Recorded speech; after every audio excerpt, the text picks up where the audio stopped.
কৃষ্ণ। আজ আমার যে কতটা আনন্দ হয়েছে সেটা আপনাদেরকে বলে বোঝাতে পারবো না। আমি খুব আনন্দিত। কারণ আমি কিসের জন্য এই কথাটা বলছি, কারণ আমি বৈষ্ণব সেবার জন্য এক জেলা থেকে আরেক জেলায় যাচ্ছি বৈষ্ণব সেবার উদ্দেশ্যে।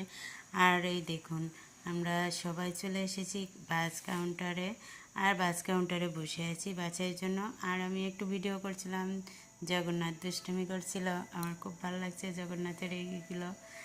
আর তারপরে চলে এসেছে কিছুক্ষণ পরে বাস, আমরা বাসে উঠে পড়েছি।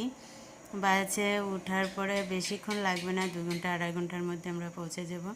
আর দেখুন চলে এসে আমরা মাঠে চলে এসেছি পাট শাক নিতে। আর মাঠ দেখুন, পাট শাক, এখানে শুধু পাট হয় অনেক, মাঠে সব জায়গায় পাট বুনছে, সবাই মিলে পাট শাক তুলছি।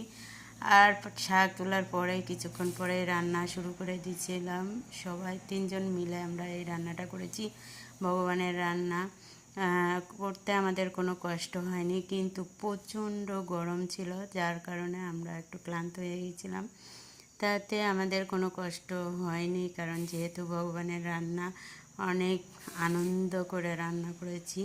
তারপরে রান্নার আইটেম দেখুন, অনেক রান্নার আইটেম করেছিলাম কিন্তু গুনতে পারি না।